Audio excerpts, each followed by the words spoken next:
तो बताओ, मैं तो तुमको अमूलक चीज देने आया था, लेकिन अब यह है कि थोड़ी बारिश हो गई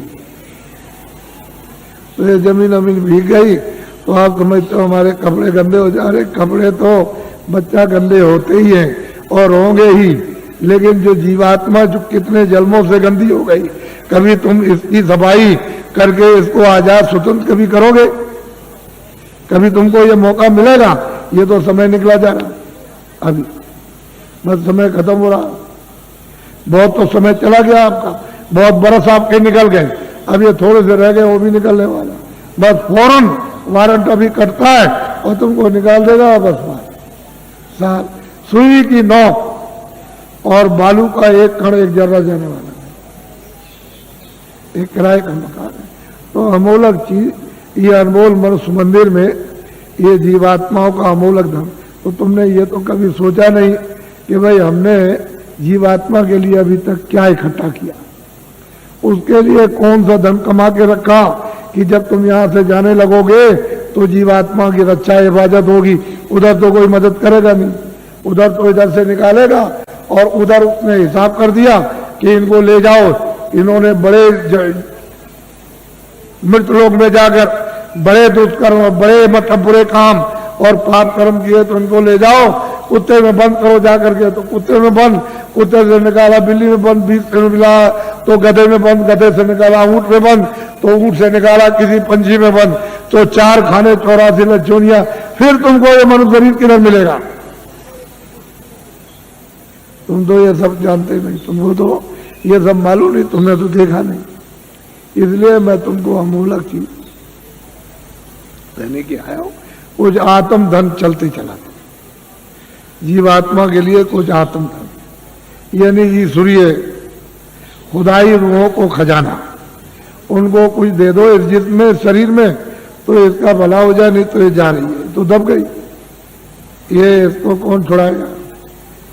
बिना महापुरुष, बिना जानकार के इसका रास्ता कौन जानता है? कोई नहीं जानता, सब भटके हुए भूले हुए। तो अमूलक चीज लो, उसको देना चाहता हूं। इसलिए तुम ऐसा मत समझो कि कोई बाबा जी जय गुरुदेव है या बाबा जी भगवान है। हम तो पक्के आपके सेवक हैं, सेवक। कोई भगवान नहीं है, कोई जय गुरुदेव नहीं है। जय गुरुदेव तो वो है, हम तो आपके सेवक हैं। सेवा करने का मतलब यही होता है कि तुम्हारी गंदगी को साफ, जो तुम्हारी गंदगी धोता है, साफ करता है, उसका नाम सेवक ही है। जितने भी भारत में महापुरुष आए इस प्रभु को प्राप्त करने के लिए इस कलयुग में, वो सब के सब सेवक रहे। वो कभी महात्मा नहीं बने, न कभी महात्मा बनेंगे, न बने, न उन्होंने कभी इच्छा और न उन्होंने कभी स्वप्ने मतलब ये कभी सोचा। वो तो सेवक। तो तुम लोग उनको पहचान भी नहीं पाते, और उनके पास में अमूलक धन होता, अमूलक खजाना, और तुम ले नहीं पाते। इसी जमीन में वो भी आते हैं, इसी जमीन में तुम हो, तुम इसमें लगे पड़े हुए हो, और वो यहाँ से निकल के चले गए और तुमको कहते हैं भाई जल्दी कुछ अपना काम करो, नहीं तो ये पराया काम, ये बोझा ढोते हो, ये तो छूटने वाला है, तो ये शरीर चला जाएगा, ये तो मकान तुम्हारा नहीं है, ये सामान पड़ा रह जाएगा। तो अमूलक चीज है, अमूलक धन है, तुम्हारे साथ खजाना रखा अथाह। लेकिन अब क्या करे बेचारी जीवात्मा, ये इसमें बंद है, इस कोठरी में बंद हो गई, फंस गई। अब इसको कुछ नहीं सुनाई दिखाई, कुछ नहीं देता। तो कोई महात्मा मिले तभी तो उनकी कृपा दया दृष्टि हो, और वो कुछ मतलब ये शुद्धि सफाई करें तो कुछ रास्ता दे दे तो अच्छा रहेगा, नहीं काम होता। तो अमूलक चीज लिए जल्दी में अच्छा रहेगा। हम ज्यादा और कुछ नहीं बोलेंगे, लेकिन इतना जरूर कहेंगे, ये बड़ा भारी परिवर्तन होगा तुम्हारे घर में, तुम्हारे व्यापार में, तुम्हारे धर्म में, तुम्हारी जाति में, तुम्हारे मतलब खेती में, तुम्हारे मतलब दफ्तर दुकान में, और तुम्हारे राज में। इतना भारी परिवर्तन होगा जो तुमको ख्वाब और सुन में भी पता नहीं है। ऐसा मालूम होता है कि बड़े भारी कष्ट आने वाले, तकलीफ तुमको तो अभी पता नहीं है। अभी तक इतनी तकलीफ 47 सालों में नहीं आई, इतना दुख नहीं आया, इतनी परेशानी नहीं आई, इतना कोलाहल नहीं हुआ, इतना त्राहिमाम नहीं मचा वो आगे आने वाला। तो तुमने कोई बचाव के लिए सोचा?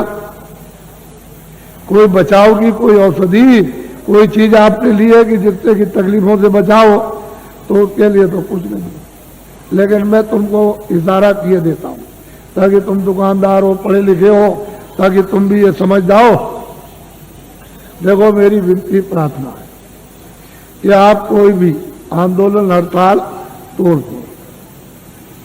दुकान को बंद करना, दुकान को जलाना, कारखाने को बंद करना, कारखाने को जलाना, दफ्तर को बंद करना, दफ्तर को जलाना, फिर बस को तोड़ना, रेल को तोड़ना, सड़क तोड़ना, ये सब अमानवीय काम आप लोग अपने अपने सब लोग बंद कर दो। ये तुम्हारा काम नहीं है। सही सच्ची बात तो ये है, ये बुद्धि का पागलपन है। इसको तो आप बंद कर दीजिए। क्यों बंद कर दीजिए?